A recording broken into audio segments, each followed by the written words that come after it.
굿모닝 YTN 3부 이어갑니다. 2030 세계 박람회 개최지 선정 투표에서 부산이 사우디아라비아 리야드에 밀려 아쉽게 고배를 마셨습니다. 1차 투표에서 사우디가 3분의 1을 넘는 표를 확보하면서 결선 투표 없이 바로 최종 후보지로 결정됐습니다. 프랑스 파리에서 박광열 기자가 전해드립니다. 각본 없는 반전 드라마는 결국 쓰이지 못했습니다. 2030 엑스포 개최지 결정을 위한 국제 박람회 기구 BIE 총회. 165개 나라가 참여한 1차 투표에서 사우디 리야드가 119표를 가져간 겁니다. 대한민국 부산이 29표, 이탈리아 로마가 17표로 뒤를 이었습니다. 2차 투표로 가기 위한 마지노선은 사우디의 110표 미만 득표, 리야드가 10표 차이로 결선 없이 최종 개최 도시에 이름을 올리는 순간이었습니다. 1차 투표에서 사우디를 넘진 못해도 표 차이를 최대한 줄여 2차에서 역전을 노리겠다던 우리로선 다소 아쉬운 성적표가 아닐 수 없습니다. 국민 여러분, 그동안에 지원해 주신 것에 대해서 성원에 충분히 응답하지 못해서 대단히 죄송합니다. 그리고 또 무거운 책임감을 느낍니다. 물론 실망하기엔 이르다는 목소리도 적지 않습니다. 후발주자로 불리하게 시작한 데다 상상을 초월하는 사우디 자금력과 맞닥뜨렸지만 코리아 원팀은 희망의 끈을 놓지 않았습니다. 최종 PT에서도 사우디발 오일머니 공세에 맞서 일회성이 아닌 지속가능한 연대와 협력을 강조하며 정면 승부를 선택했기에 더 진한 여운이 남습니다. 엑스포 개최를 위해서 10조 원 이상의 투자를 저개발 국가에다가 천문학전 개발 차관과 원조 기금을 주는 역할을 함으로 인해서 금전적인 투표가 이루어졌다. 유치전에서 고배를 마셨지만 성과가 없는 건 아닙니다. 민관 합동으로 전 세계를 돌며 만들어진 글로벌 외교 네트워크는 돈으로 환산할 수 없는 소중한 가치라는 평가입니다. 특히 사우디와 달리 민간이 유치 활동에 적극 참여하면서 향후 시장 개척에 신호탄을 쐈다는 점도 무시할 수 없는 측면입니다. 결선에서 박빙의 승부를 펼칠 거라는 기대는 비록 빗나갔지만 이번 유치전 과정은 또 하나의 역사로 남았습니다. 프랑스 파리에서 YTN 박광열입니다. 대통령실은 2030년 세계 박람회 유치가 불발된 것에 대해 민관이 원팀으로 치열하게 노력했지만 아쉬운 결과를 맞게 됐다고 밝혔습니다. 김은혜 대통령실 홍보수석은 서면 브리핑을 통해 밤늦게까지 결과를 기다리고 부산 유치를 응원해준 부산 시민과 국민 여러분께 위로와 감사의 말씀을 드린다고 알렸습니다.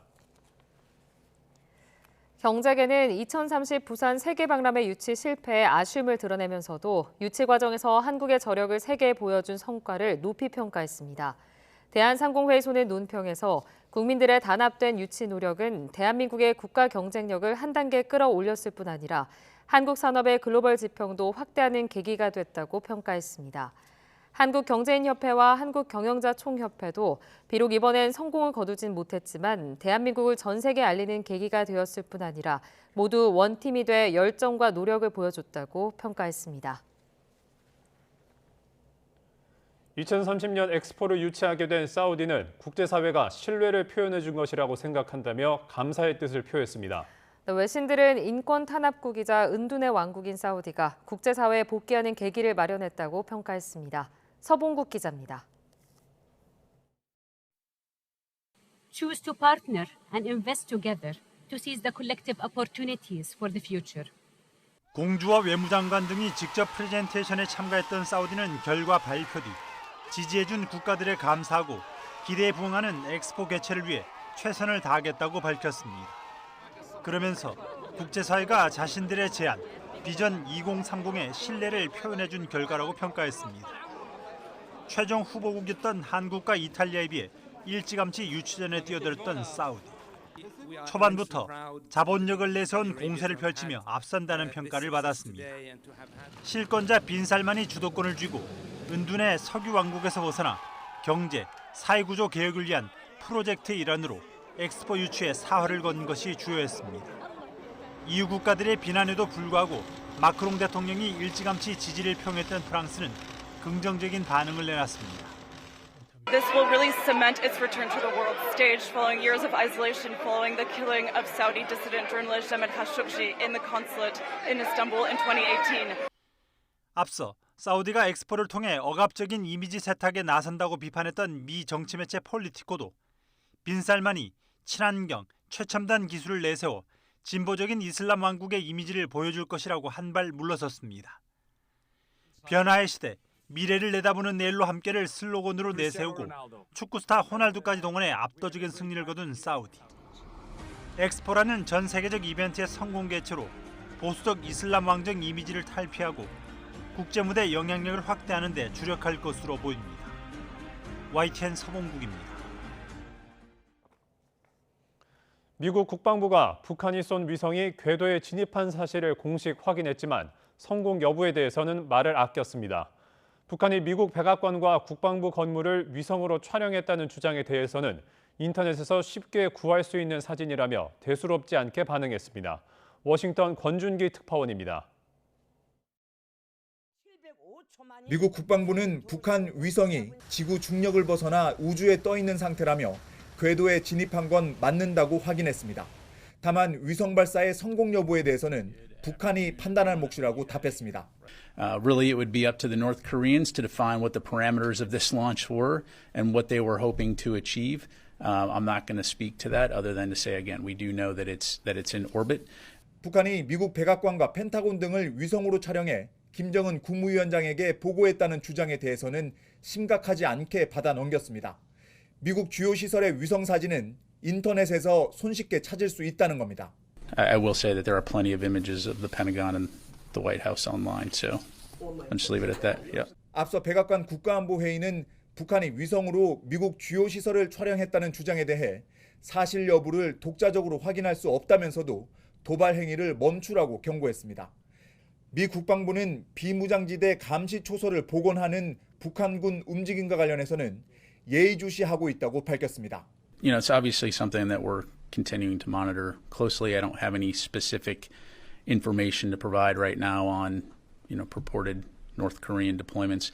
미국 국방부 대변인은 북한 움직임과 관련한 답변에서 한국과 일본에 대한 미국의 확장 억제 약속은 철통 같다며 70년 된 한미 동맹은 굳건하다는 점을 거듭 강조했습니다. 워싱턴에서 YTN 권준기입니다. 판문점 공동경비구역 JSA에서 근무하는 북한군이 권총을 차고 재무장한 것으로 확인됐습니다. 9.19 군사합의에 따라 비무장해오던 JSA 내 북한군 군무자는 북측이 합의 파기 선언을 한 지난 23일 이후부터 권총을 다시 차고 근무하고 있습니다. 이는 군사합의 가운데 JSA에서의 비무장화도 파기한 것으로 JSA를 관할하는 유엔군 사령부는 우리 측의 비무장을 유지하는 가운데 재무장 등 대응 방안을 검토하고 있습니다. 최근 북한이 군사 정찰 위성을 발사하고 비무장지대 감시 초소에 병력을 투입하면서 9.19 군사합의가 유명무실해졌습니다. 이런 상황에서 윤석열 대통령은 선의에 기댄 평화는 허상이며 진정한 평화는 압도적인 힘을 사용할 거라는 단호한 의지를 통해 구축된다고 강조했습니다. 윤석열 대통령의 발언 직접 들어보겠습니다. 북한의 핵과 미사일은 정권 옹위 세력을 결집시키는 수단입니다. 북한은 핵무력 사용 위협을 가해 우리 국민의 안보 의지를 무력화하고 동맹과 우방들과의 공조를 와해시키려고 합니다. 그러나 터무니없는 얘기입니다. 상대방의 선의에 기댄 평화는 꿈과 허상에 불과하다는 것을 인류 역사가 증명하고 있습니다. 진정한 평화는 압도적이고 강력한 힘과 나 자신을 지키기 위해 언제라도 그러한 힘을 사용할 것이라는 단호한 의지에 의해서 구축되는 것입니다.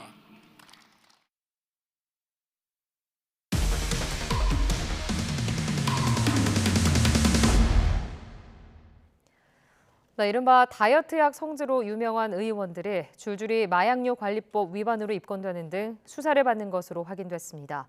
수도권과 대구, 충남 등 지난해 마약류 식욕 억제제를 가장 많이 처방한 곳을 중심으로 경찰은 전국으로 수사를 확대하고 있습니다. 임혜진 기자가 단독 보도합니다. 경기 구리시에 있는 의원입니다. 이른바 다이어트 약의 성지로 불리며 여성들에게 특히 인기가 높은 곳입니다. 다이어트 정보가 오가는 온라인 카페에서도 이곳 관련 문답이 수시로 등장할 정도입니다. 그런데 YTN 취재 결과 해당 의원 관계자가 마약류 관리법 위반 혐의로 경찰에 입건돼 조사받은 것으로 확인됐습니다. 몸을 각성 상태로 만들어 식욕을 떨어뜨리는 마약류를 쉽게 처방했다는 의심을 받고 있습니다. 실제로 취재진이 직접 다이어트 관련 진료를 받아봤더니 향정신성 의약품인 펜디메트라진이 포함된 처방전이 쉽게 발부됐습니다. 지난해 이 의원에서 환자 14,000여 명에게 처방한 마약류는 모두 717만여 개, 한 명당 500개에 달하는 양입니다. 한 해 동안 무려 2,500여 개 이르는 마약류 식욕 억제제를 처방받은 환자도 있었습니다. 아니, 전혀 그런 건 없는데요? 그럼 저희도 경찰에 신고를 해야겠네요. 저희는 그런 일 절대 없어요.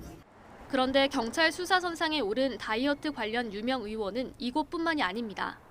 지난해 전국에서 마약류 식욕 억제제를 가장 많이 처방한 것으로 파악된 대구의 의원이 조사를 받고 있고, 두 번째로 많이 처방된 것으로 집계된 충남 보령의 의원은 이미 의사 2명이 입건돼 검찰로 넘겨졌습니다. 최근 의사가 입건된 서울 구로 의원까지 더하면 마약류 과다 처방 의심을 받는 의원들이 줄줄이 수사 대상에 오른 겁니다. 환자들이 과도하게 쓰다 보면은 이 약들의 특징은 뭐냐면 정말 심한 경우에는 정신병까지도 유발할 수가 있어요. 이 약이 또 금단 현상이 또 심할 수가 있는데 금단 중에 두드러지는 것 이제 뭐 우울증이나 무기력증 같은 것들이 발생할 수 있거든요. 올해 7월까지 식약처가 마약류 오남용이 의심된다며 경찰에 수사를 의뢰한 병의원은 모두 57건에 이릅니다. 최근 마약이 심각한 사회적 문제로 떠오른 가운데 의료기관이 마약을 쉽게 구하는 창구로 지목되는 만큼 경찰도 수사망을 확대할 전망입니다. YTN 임혜진입니다.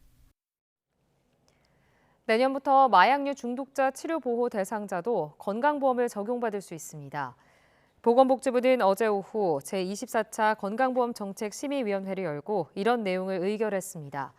이에 따라 내년 상반기부터는 마약 중독 등으로 기소유예 처분을 받거나 복역 후 출소자 또는 중독 청소년 등 마약류 중독 치료보호 대상자는 중독 치료 시 건강보험 적용을 받게 되고 환자 본인 부담금도 정부가 일부 지원할 예정입니다. 또 정부는 마약류 중독자 치료 보호를 위해 25곳의 치료 보호기관을 30곳으로 늘릴 예정입니다. 불법 촬영 혐의로 경찰 수사를 받는 황의조 선수가 수사 결과가 나올 때까지 국가대표 유니폼을 입지 못하게 됐습니다. 대한축구협회는 어제 긴급회의를 열고 수사기관의 명확한 결론이 나올 때까지 황의조를 국가대표로 선발하지 않기로 했다고 밝혔습니다. 이로써 황의조는 수사기관으로부터 불기소 처분을 받아야 국가대표에 선발될 수 있고 만약 기소돼 재판까지 가게 되면 국가대표 자격을 영구 박탈당할 가능성도 있습니다. 이윤남 윤리위원장의 말 직접 들어보시죠. 오늘 논의에서 황의조 선수를 사실관계에 대한 수사기관의 명확한 결론이 나올 때까지 국가대표 선수로 선발하지 않기로 결정하였습니다. 이러한 결정은 아직 현재 사안이 수사 중이어서 저희가 사실관계를 조사할 수 있는 권한이 없기 때문에 이 부분에 대한 어떤 징계라든지 이런 명확한 결론을 내릴 수는 없는 상황이고. 최근 YTN이 잇따라 단독 보도한 일부 공무원들의 인터넷 노출 방송과 관련해 정부가 중앙부처 전체 공무원을 대상으로 공직기강 확립을 위한 실태 점검에 나섰습니다. 인사혁신처는 그제 전 부처에 국가공무원 공직기강 확립과 인터넷 개인방송 활동 지침 안내라는 제목으로 공문을 배포한 것으로 확인됐습니다. 해당 공문에선 인터넷 방송을 하는 경우 겸직 허가를 받아야 한다는 내용과 함께 신체를 노출하거나 비속어를 사용하는 등 품위 유지 의무를 위반해서는 안 된다는 내용이 담겼습니다. 또한 비공개 직무 정보가 공개되지 않도록 유의해야 하고 후원으로 수익을 얻는 행위는 금지한다고 강조했습니다.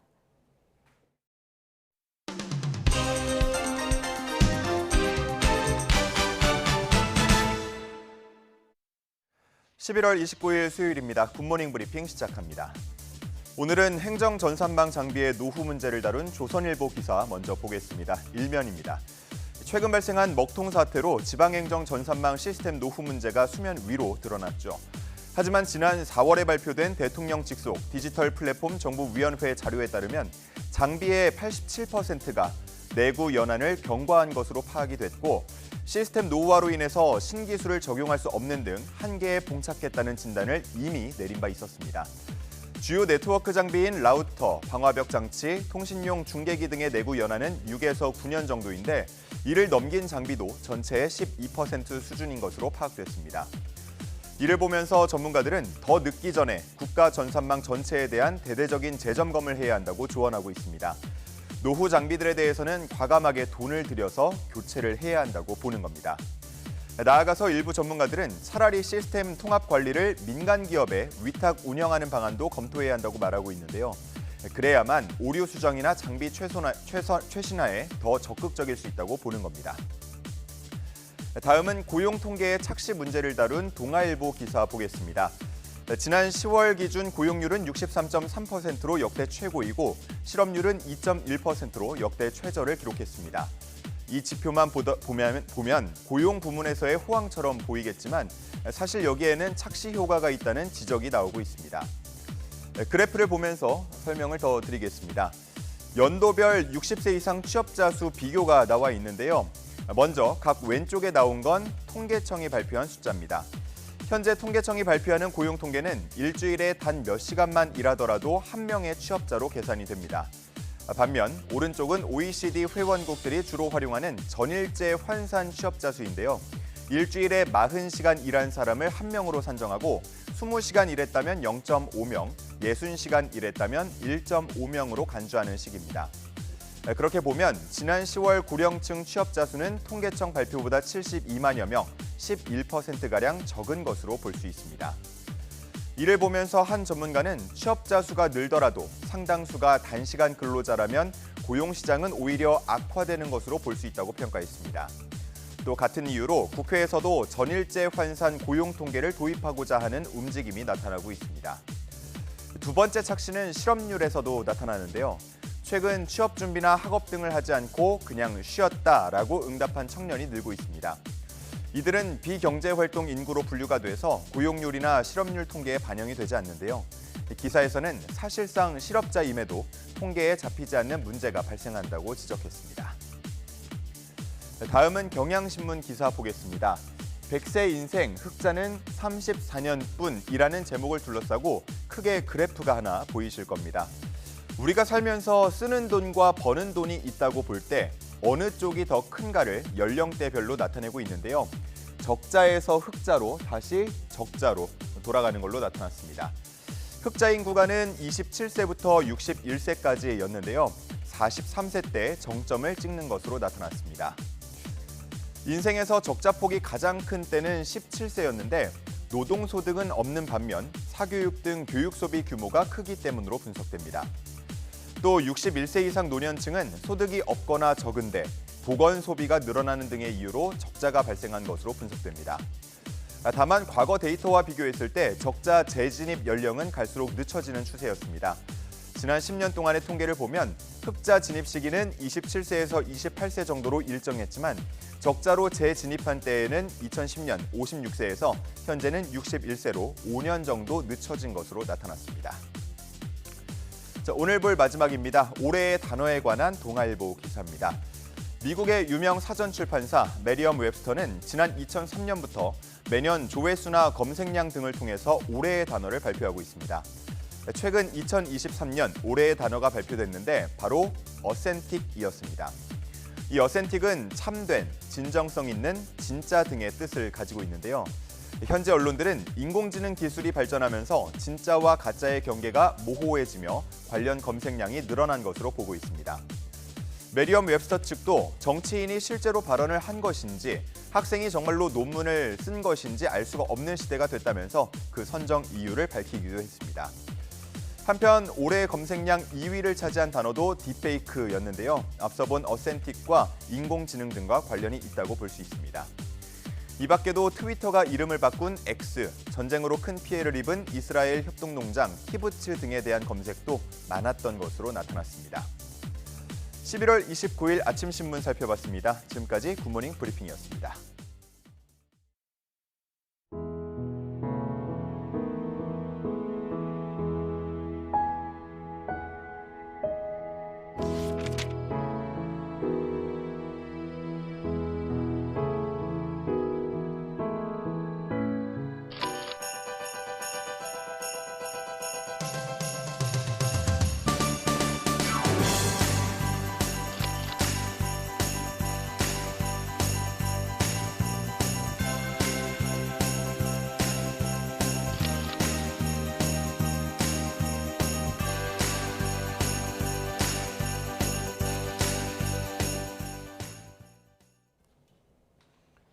국회 국토교통위원회는 오늘 국토법안 심사소위원회를 열고 1기 신도시 재정비 사업 촉진을 위한 특별법을 논의할 예정입니다. 특별법은 분당이나 일산 같은 1기 신도시를 비롯한 전국 49곳 노후 택지지구의 안전진단을 면제하거나 완화하고 토지 용도 변경과 용적률 상향 특례를 주는 등 재정비 혜택을 주는 내용을 담고 있습니다. 여야는 특별법을 올해 안에 제정하는 데 공감대를 갖고 있지만 민주당은 1기 신도시 외에 지방 구도심 정비를 위한 도시 재정비 촉진법도 함께 처리해야 한다는 입장이어서 논의에 속도가 붙을지 주목됩니다. 건설기업 5곳 가운데 2곳은 정상적인 채무 상황이 어려운 잠재적 부실 기업에 해당하는 것으로 나타났습니다. 대한건설정책연구원이 발표한 보고서를 보면 지난해 국내 건설업계의 이자 보상 배율은 4.1배로 최근 5년 동안 가장 낮았습니다. 지난해 이자 보상 배율이 1 미만인 건설기업은 929곳으로 전체 42%를 차지했고 3년째 1 미만인 한계기업은 387곳으로 19%로 집계됐습니다.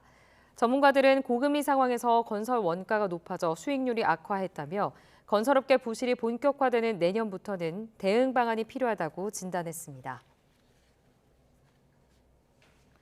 네, 서울 강남 신축 아파트의 입주 예정일이 당장 코앞이지만 구청의 준공 승인을 받지 못해 입주민들의 속이 타들어가고 있습니다.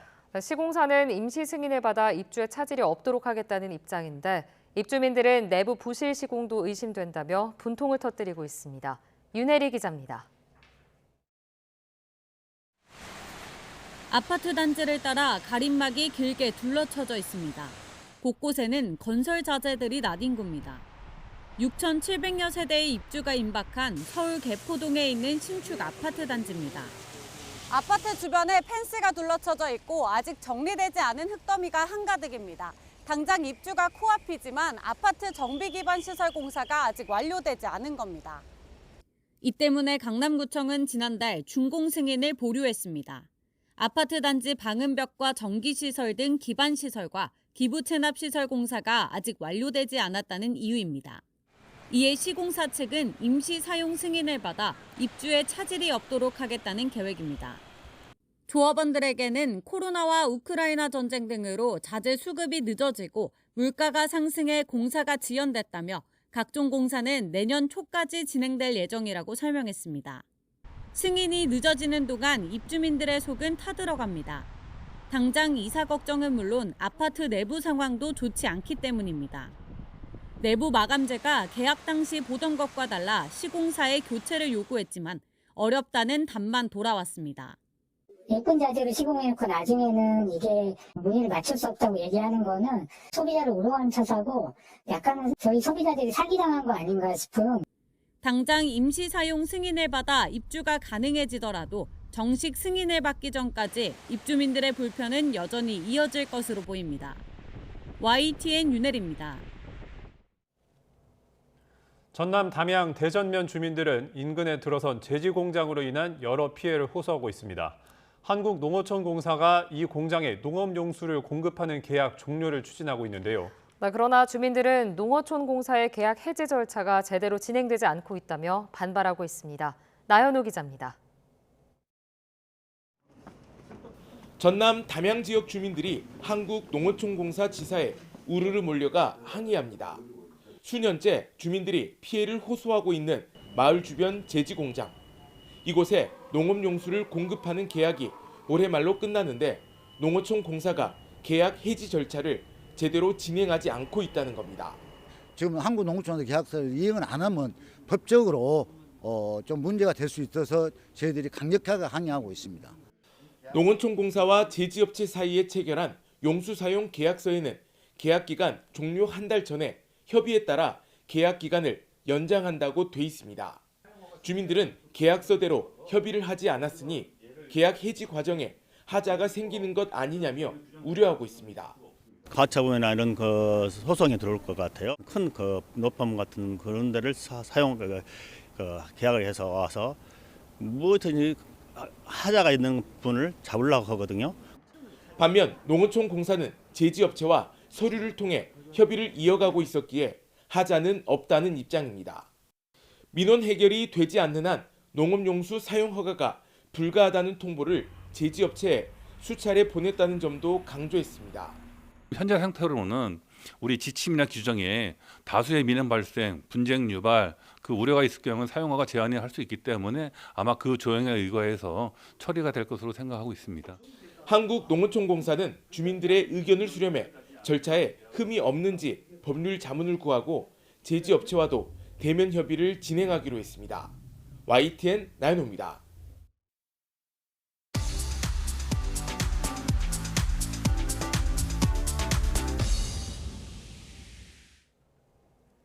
경제 소식을 빠르고 친절하게 전달해 드립니다. 오늘 굿모닝 경제는 석병훈 이화여자대학교 경제학과 교수와 함께합니다. 교수님 어서 오세요. 안녕하십니까?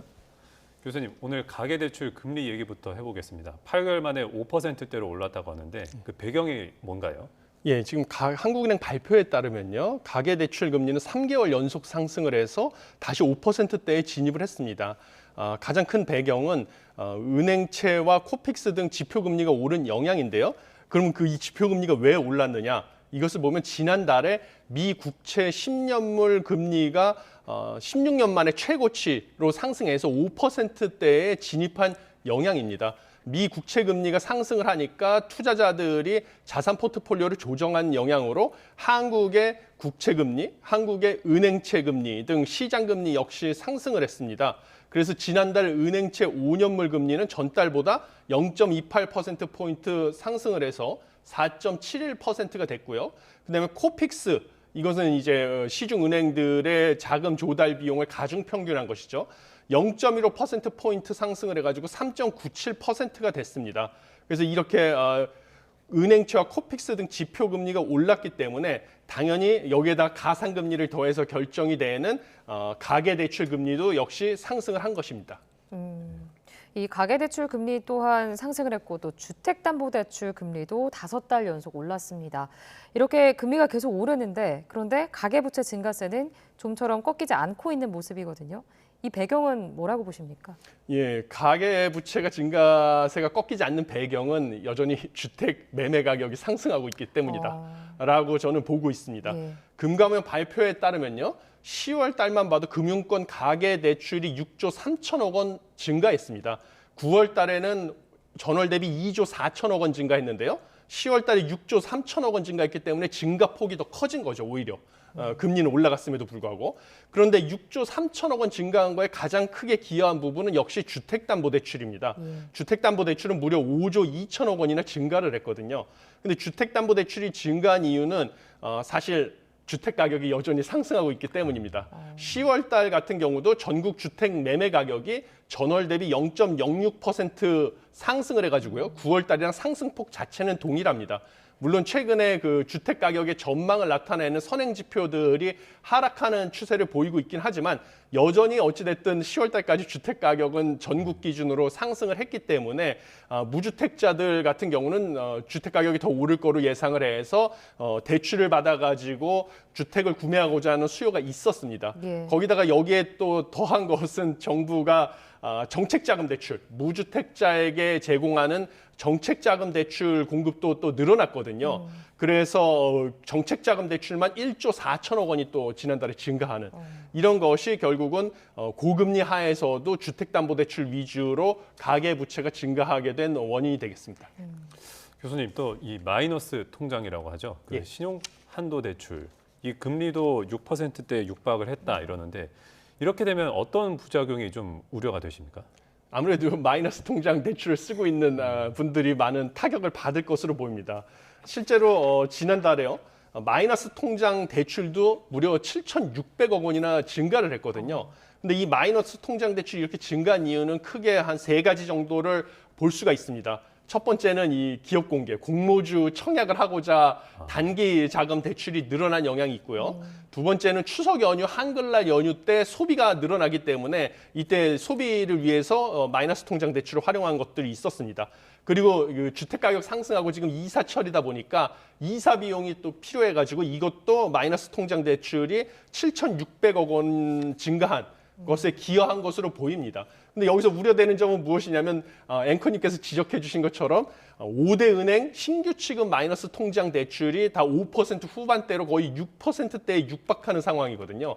그러다 보니까 이렇게 급하게 마이너스 통장 대출을 이용할 수밖에 없었던 서민이나 특히 뭐 영세 자영업자 취약계층 같은 경우는 이 높아진 이자 상환 부담을 갖다가 감당하기 힘든 상황으로 내몰릴 가능성이 커졌다. 이것이 우려되는 점입니다. 지금 그것과 더해서 또 소비자들의 경제 인식과 심리를 나타내는 지표라고 할 수 있죠. 이 소비 심리가 넉 달 연속 하락했습니다. 이 부분도 좀 짚고 넘어가야 될 것 같은데요. 어떻게 보셨습니까? 예, 이 소비 심리가 지금 넉 달 연속 하락한 가장 큰 이유는 고물가와 고금리 기간이 지속되다 보니까 이 소비 심리가 위축이 되는 것으로 보입니다. 그래서 소비자들이 경제 전반에 대한 인식 수준을 나타내는 지표가 소비자 심리 지수입니다. 이게 한국은행에서 매달 발표를 하는데요. 이게 넉 달 연속 하락을 했습니다. 그래서 지난달에 97.2가 됐는데요. 이번에 11월에 발표한 거에 따르면 97.2가 됐는데 이것을 어떻게 해석하시면 되냐면 100을 기준으로 보시면 됩니다. 100을 기준으로 봤을 때 100보다 높으면 장기 평균 2003년부터 2022년간 기간 약 20년간의 기간이 장기 평균과 비교해서 소비자 심리가 낙관적이라고 보시면 되고요. 100 아래면 소비자 심리가 장기 평균보다 비관적이라고 보시면 되겠습니다. 그런데 소비자 심리 지수 추이를 보면요. 6월, 7월, 8월 3개월간은 100보다 높아서 소비자 심리가 낙관적이었으나 그다음부터는 100 아래로 내려갔죠. 그러면서 점점 하락을 해서 3개월 연속 하락해서 소비자 심리가 비관적으로 바뀌고 있는데 가장 큰 이유는 사실 아까 말씀드린 것처럼 고금리, 고물가가 지속되다 보니까 이거에 대해서 내수 소비가 위축된 것으로 보이고요. 이 소비자 심리 지수를 구성하는 사실 6개 항목이 있습니다. 그래서 현재 생활 형편 전망, 가계 수입 전망, 소비 지출 전망, 현재 경기 판단, 향후 경기 판단이 있는데요. 이 중에서 특히 3가지 항목이 하락을 했습니다. 뭐냐면 소비 지출 전망이 하락을 했고요. 현재 경기 판단도 하락을 했으며 마지막으로 현재 생활 형편도 하락을 했습니다. 결국 고물가, 고금리, 그다음에 경기 침체 우려, 고금리로 인한 이런 것 때문에 소비 지출도 줄이고 그다음에 현재 경기랑 생활 형편도 안 좋다고 인식하는 소비자들이 많아졌음을 뜻합니다. 그러면 이제 연말을 맞아서 이제 각종 온 오프라인에서 할인 행사도 많고 이러잖아요. 예. 이렇게 소비자 심리 지수가 좀 악화가 되면 어떻습니까? 연말 되면 지갑을 열 거라고 보시나요? 좀 아니면 좀 다른 케이스가 있을 수 있을까요? 사실 원래 계절적인 요인으로 연말에는 뭐 선물이라든지 이런 거를 지급하기 위해서 소비 지출이 많이 올라가고 이것이 결국은 기업의 매출 증가로 이어져서 주가까지 상승하는 산타랠리라고 하죠. 이런 거를 유발하는 원인이었습니다. 그렇지만 이번에는 소비자 심리 지수 위축된 거에서 보시면 알 수 있듯이 이런 효과가 적을 것으로 보입니다. 그래서 실제로 이 선행 지표가 발표가 된 게 있는데요. 통계청에서 27일에 발표한 나우 테스트에 따르면요. 이달 셋째 주에 신용카드 이용 금액 변동률이 0.211이었습니다.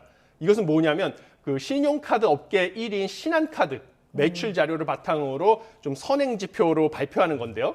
2020년 1월 대비 신한카드 매출 증가율이 21.1% 늘어났다는 건데요. 이게 그러면 어느 정도 크냐 보면 지난달이랑 지지난달보다 오히려 부진합니다. 왜냐하면 9월 달 같은 경우는 0.37 그러니까 2020년 1월 대비 신한카드 매출액이 37.4% 올랐고요. 10월 달에는 0.341이니까 34% 올랐다는 겁니다. 그런데 오히려 이번 달에 보면 11월 달까지는 셋째 주까지 기간을 봤을 때 21.1%밖에 증가를 안 했는데 이게 왜 더 우려되는 점이냐면 현재 정부가 주도해서 대규모 세일 행사인 코리아 세일 페스타를 진행 중에 있습니다. 그 첫 주 세일 행사를 했음에도 불구하고 오히려 9월, 10월 달보다 신용카드 매출액이 감소했다라는 것은 사실 소비 심리가 부진해서 내수 소비가 침체될 수 있을 가능성이 커지고 이러면 또 산타랠리도 영향을 받을 가능성이 커졌다 이렇게 보시면 되겠습니다. 알겠습니다. 또 저희가 계속 말을 했던 것처럼 여전히 고물가와나 가계 빚 때문에 소비 등 이런 다른 지표가 계속 악화하고 있는 상황인데 내년에 2%대 경제 성장률 회복 가능성에 대해서 전문가들의 의견이 좀 엇갈리고 있는 모습입니다. 교수님은 개인적으로 좀 어떻게 전망하십니까? 저도 상당히 비관적으로 보고 있습니다. 네. 뭐 근거는 사실 국책연구기관인 산업연구원에서도 최근에 발표한 보고서에 따르면요, 내년 성장률을 2.0%로 내렸습니다. 또 그래서 이것은 사실 정부에서는 2.4%로 전망하고요.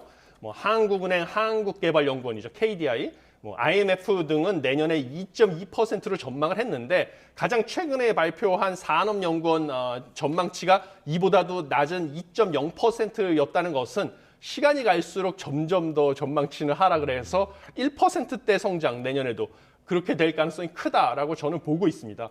가장 큰 이유는 사실 반도체 경기 회복 속도가 예상보다 역시 느려가지고요. 반도체 경기가 회복되지 않으면 우리나라 주력 수출품이 반도체이기 때문에 수출 경기 회복이 지연이 될 가능성이 커졌고요. 그다음에 앵커님께서 지적해 주셨다시피 지금 내수 소비도 얼어붙고 있기 때문에 소비도 부진하고 그다음에 수출도 부진한데 사실 정부가 마땅히 쓸 대책도 없습니다. 왜냐하면 정부가 세수 결손 문제 때문에 정부 소비 지출을 끌어올려서 경기를 부양할 수도 없고요. 네. 그다음에 지금 가계 부채도 높고 이렇기 때문에 한국은행에서 기준금리를 낮추기도 아직 물가 상승률 하락 속도도 미국보다 느리고요. 이렇기 때문에 기준금리를 낮춰서 대응할 수도 없어서 이런 것들을 다 감안했을 때는 내년에도 1%대의 성장을 하는 것이 당연히 배제할 수 없다. 저도 이렇게 보고 있습니다. 방금 잠깐 말씀해 주셨는데 내일 한국은행 금융통화위원회가 열리잖아요. 예. 이 기준금리를 동결할 것이라는 전망이 시장에서는 우세한데 교수님께서는 어떻게 보십니까? 저도 동결할 것으로 보고 있습니다. 왜냐하면 지금 물가는 하락하고 있는 추세인 건 확실하기 때문에 기준금리를 추가적으로 인상할 필요는 없습니다. 심지어 미 연준 같은 경우도 사실상 금리 인상이 종료됐다라는 인식이 확산되고 있기 때문에 우리나라에서 추가적으로 기준금리를 올릴 필요는 없지만요. 그렇다고 해서 기준금리를 낮출 수 있느냐 하면 그것도 아닙니다. 왜냐하면 지금 오늘 계속 얘기를 하지만 가계부채는 여전히 증가세에 있고요. 그다음에 기준금리를 낮추기에는 물가 상승률도 여전히 3.8%로 소비자 물가지수 상승률이 2% 물가 안정 목표보다 많이 높은 상황입니다. 그래서 기준금리 동결은 거의 확실한 것으로 보고요. 관건은 이제 이것을 여전히 기준금리 인하 기대 아니면 뭐 더 이상 추가 금리 인상이 없을 거라는 기대를 끄기 위해서 한국은행 총재가 당연히 추가 기준금리 인상도 가능하다라는 언급을 할 것으로 보이고요. 그다음에 뭐 조기에 기준금리를 인하하지는 않을 것이다. 이런 언급도 얘기를 할 것으로 보입니다. 근데 뭐 저만 예상하는 게 아니라 이거는 시장 참여자들도 다 예상할 것으로 보이는데요. 기준금리 시점은 실제로 한국은행 총재가 아마 이제 조기에 인하는 안 할 것이라고 내일 언급할 것으로 보이지만요. 기준금리 인하 시점은 저도 내년 하반기에나 가능하지 않을까 이렇게 보고 있습니다. 왜냐하면 미 연준은 내년 2, 4분기 5월 정도에 기준금리 인하가 가능할 것으로 보이면 한국은 미국보다 지금 소비자 물가지수 상승률이 하락하는 속도가 느리기 때문에 기준금리를 그 이후에나 내년 하반기부터나 인하가 가능하지 않을까 저도 이렇게 보고 있습니다. 알겠습니다. 교수님 끝으로 방금도 말씀하셨듯이 연준에서 미국의 금리 인상 사실상 끝났다고 시사를 하면서 해외 증시도 좀 오름세로 방향을 잡은 것 같은데 밤사이 해외 증시 상황 어떻게 보셨습니까? 예, 맞습니다. 앵커님께서 지적하신 것처럼 그 신호로 인해서 다우존스 지수, S&P 500 지수, 나스닥 지수 그 3대 지수가 모두 상승을 했습니다. 그럼 간밤에 무슨 일이 있었냐면요. 연준에서 대표적인 매파라고 했던 크리스토퍼 월러 이사가 워싱턴 DC에서 연설을 했는데요. 현재 통화정책 기조가 미 경제를 둔화시키고 물가 안정 목표인 2% 인플레이션으로 되돌리는데 적절하다라고 발언을 했습니다. 이 말은 뭐냐면 추가로 기준금리를 인상할 필요가 없다는 것이죠. 이 말에 의해서 시장에서는 연준 금리 인상이 종료됐다는 기대가 확산됐을 뿐만 아니라 내년 5월 달부터 0.25%포인트 기준금리 인하가 가능할 것이라는 기대가 확산이 됐습니다. 그래서 미 증시가 소폭 상승을 했고요. 그다음에 미 국채 10년물 수익률 역시 하락을 해서 3.54%가 됐는데요. 이게 지난달만 해도 5%대를 넘어갔었죠. 5%를. 그리고 달러 인덱스 역시 추가 기준금리 인상을 안 할 것으로 보이니까 6개 주요 통화 대비 달러와 가치를 나타내는데 0.4% 이상 하락을 했습니다. 이것은 원달러 환율도 역시 또 추가적으로 하락할 것을 시사하는 대목입니다. 그런데 이렇게 가격이 상승을 했지만 주가가 큰 폭으로 상승하지 않은 이유는 아직 중요한 30일에 미국에서 개인 소비 지출 물가지수 상승률을 발표할 예정인데요. 이것도 역시 하락할 것으로 예상을 하지만요. 이 개인 소비 지출 물가지수 상승률이 미 연준이 통화 정책을 결정하는데 기준금리를 결정하는 데 있어서 가장 중요하게 생각하는 지표가 되니까 이거를 지켜보겠다라는 그 관망세가 확산됐기 때문으로 보입니다. 예, 그렇습니다.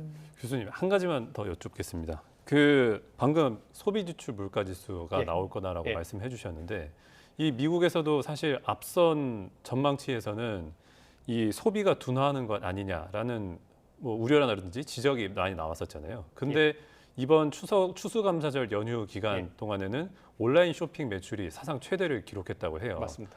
이게 시장 전망과는 별개로 이 온라인 쇼핑 매출이 최대치를 기록하게 된 그 배경이라고 할까요? 그게 좀 어떤 게 있을까요? 예, 오프라인 사실 매출은 줄어들었는데요. 온라인 매출은 증가를 했습니다. 그래서 이것은 사실 블랙 프라이데이 세일이라고 해서 추수감사절 기간 동안에 대규모 세일을 하는데 이 세일로 인해서 일부 소비가 증가를 한 것으로 보이고요. 그다음에 이렇게 소비 심리가 여전히 소비가 늘어나는 것은 가장 큰 이유는 사실 미 연준이 추가적인 기준금리 인상을 안 할 것이다 라는 기대가 확산됐기 때문에 이제 금리 인상은 종료됐고 앞으로 내려갈 일만 남았다. 이러다 보니까 여전히 더군다나 여기다 더해서 블랙 프라이데이 세일까지 하니까요. 소비 심리가 좀 늘어나서 특히 온라인 매출 위주로 증가를 한 것이고 이것이 사실 소매 관련주들도 역시 매출 증가로 이어졌습니다. 그래서 대표적으로 이 신발을 판매하는 업체인 풋라커 같은 경우도 3% 이상 주가가 상승을 했습니다.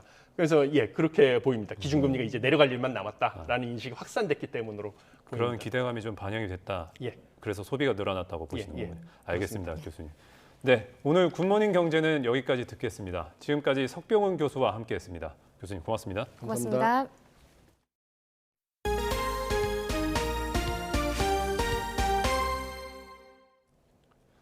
화살촉과 쇠구슬을 장착해 발사할 수 있는 불법 장치를 직접 만들어 판 태국인들이 경찰에 붙잡혔습니다. 사람을 향해 발사됐을 경우 몸에 최대 10cm까지 박힐 수 있는 만큼 위력을 가진 것으로 조사됐습니다. 우종훈 기자의 보도입니다. 격발기를 갖춘 발사장치에 쇠구슬을 장착한 뒤 5m 거리에 캔을 겨눕니다. 정교하게 쏜 쇠구슬이 명중하자 캔은 산산조각 나고 내용물은 사방에 튑니다. 29살 태국인 A씨 부부가 만든 불법 발사장치입니다.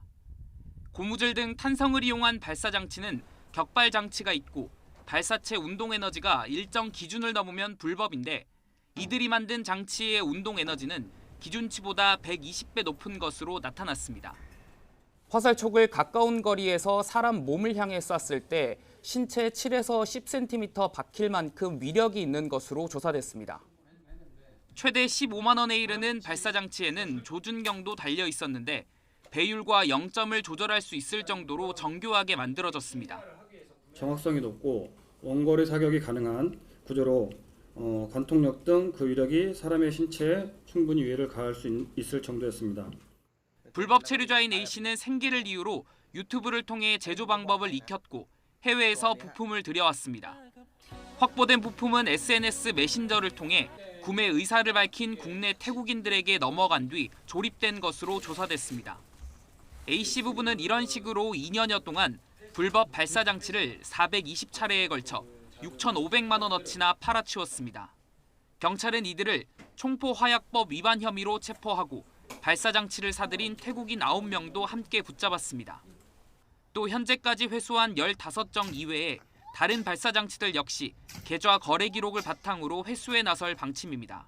YTN 우종훈입니다. 채팅 애플리케이션으로 만난 또래 여학생을 흉기로 찔러 숨지게 한 남학생이 재판에 넘겨졌습니다. 수원지방검찰청 성남지청은 살인 혐의를 받는 16살 A군을 구속 기소했습니다. A군은 지난달 28일 새벽 경기 성남시 야탑동에 있는 아파트에서 16살 B양과 함께 술을 마시다가 말다툼을 벌여 흉기로 찔러 숨지게 한 혐의를 받습니다. 어제 오전 10시 반쯤 충남 서천군 비인면에 있는 한 도로에서 1톤 화물차와 1톤 탑차가 정면으로 충돌하는 사고가 났습니다. 이 사고로 60에서 70대 남성 3명이 크게 다쳐 병원으로 옮겨졌는데 이 중 70대 남성 1명은 중태인 것으로 전해졌습니다. 경찰은 도로에 엉뚱한 방향으로 진입한 화물차가 역주행하다가 마주오던 다른 화물차와 충돌한 것으로 보고 있습니다. 네, 지난주 금요일 고속도로 터널 안에서 차량 화재가 발생했습니다. 네, 시커먼 연기와 불길이 치솟았는데 119 소방대가 도착하기도 전에 불이 순식간에 꺼졌습니다. 여행 중이던 소방관들이 고속도로에 있었는데요. 홍성욱 기자가 전해드립니다. 고속도로 터널 안 트럭에서 불길이 치솟습니다. 소방호스를 꺼내 거침없이 화재 현장으로 뛰어가는 사람들. 뒤이어 정차한 차량에서도 사람들이 뛰어나옵니다. 일사불란한 모습. 불길을 향해 물을 뿌리고 트럭 문을 열어 내부까지 확인합니다. 또 다른 사람은 경광봉을 꺼내 차량 이동을 안내합니다. 좀처럼 꺼지지 않을 것 같던 불길도 서서히 잡혀갑니다. 침착하게 화재 현장에 대응한 사람들, 이들은 다름 아닌 소방관들이었습니다. 서울 용산소방서 소속 소방관 7명이 비번 날 단합을 위해 강원도 속초 여행 후 돌아가는 길에 화재를 목격한 겁니다. 바로 몸이 반응해서 바로 이제 진압을 했고요. 저희 직원들도 다 같이 일사불란하게 같이 진압을 하는데 도움이 됐던 것 같습니다. 시민 2명도 가던 길을 멈추고 힘을 보탰습니다. 15년차 베테랑부터 1년차 신입 직원까지 7명 소방관이 화재 진압에 걸린 시간은 단 10분. 터널 안 2차 사고로 이어질 수 있었지만 신속한 대응으로 피해를 막았습니다. 터널 내 차량 안내와 담당 소방서 신고까지 마친 소방관들은 불을 모두 끄고 아무 일 없었다는 듯 현장을 떠났습니다. 지나칠 수 있었지만 저희가 이제 몸이 항상 그 국민들의 재산과 생명을 도와주는 입장이다 보니까 저희 자체적으로 자동적으로 이게 반응을 해서 저희가 이제 바로 진압을 했고요. 인명 피해 없이 잘 끝나서 저희 천만다행입니다. YTN 홍석입니다.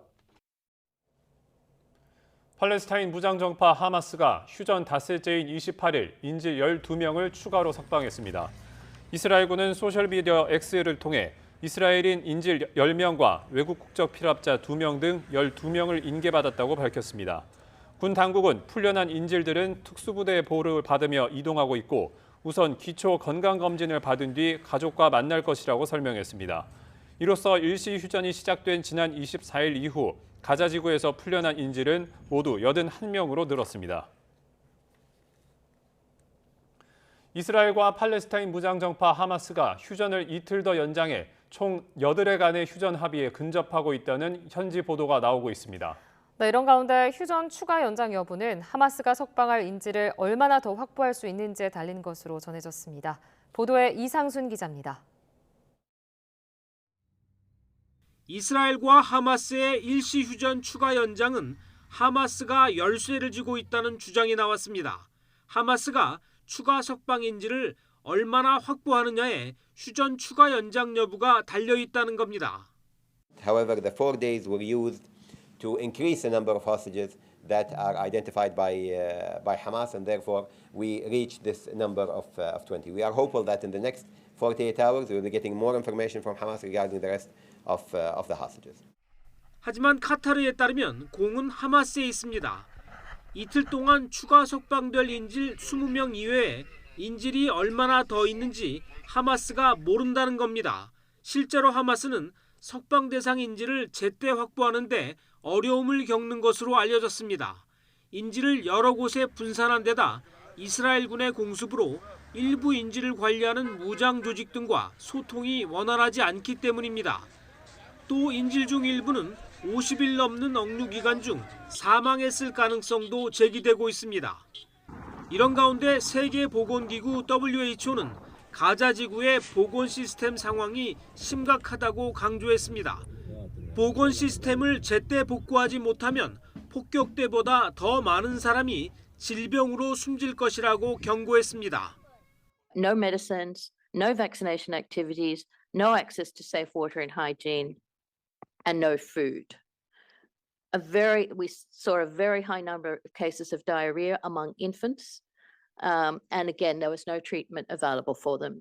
가자 지구 보건부에 따르면 전쟁 개시 이후 가자 지구에서만 약 15,000명이 숨졌는데 이 중 어린이가 6,000명이었습니다. 휴전이 연장된 가자 지구는 농부들이 조금이라도 더 농작물을 수확하려고 안간힘을 쓰고 있습니다. الحرب هذه أثرت علينا على المصدر الغذائي لجميع أنحاء قطاع غزة، لأن الخضرة اللي تركناها ورانا كليتها تضررت بسبب الحرب والدمار والخراب والتجريف على الأراضي الحدودية، مما أثر إلى دمار مزروعاتنا.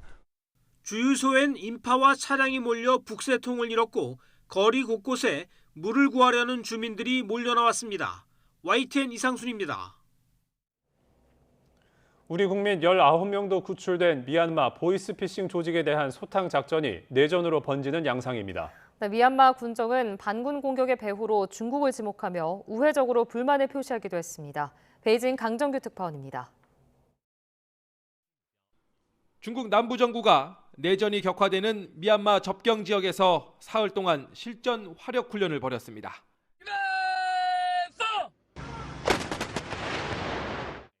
한 달 넘게 이어진 혼전에 양국 간 무역로가 막히고 오폭 피해까지 잇따르자 경고 신호를 보낸 겁니다. 철책 주변 난민촌엔 텐트를 지원하면서도 불법 월경 시도는 최루탄까지 터뜨리며 막고 있습니다.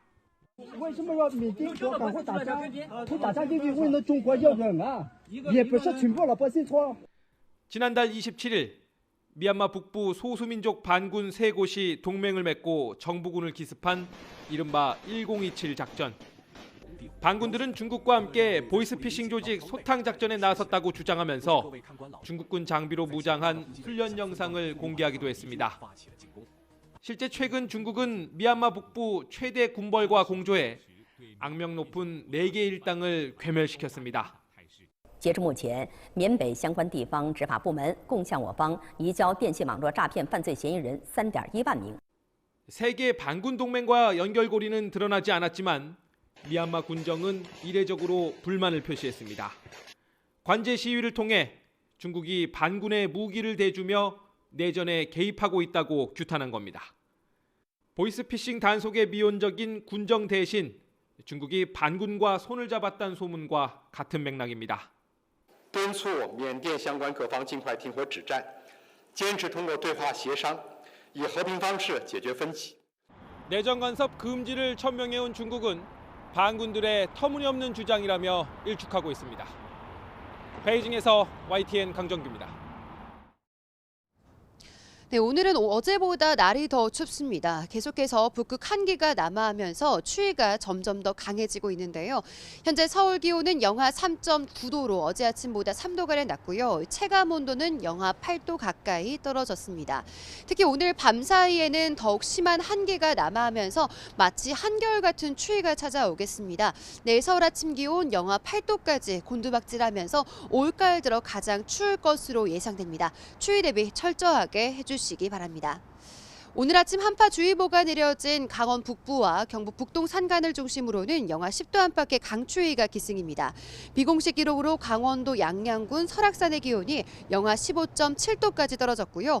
공식 기록으로는 대관령 영하 7.4도, 춘천 영하 6.1도, 안동 영하 1.5도로 어제보다 2에서 6도가량 낮습니다.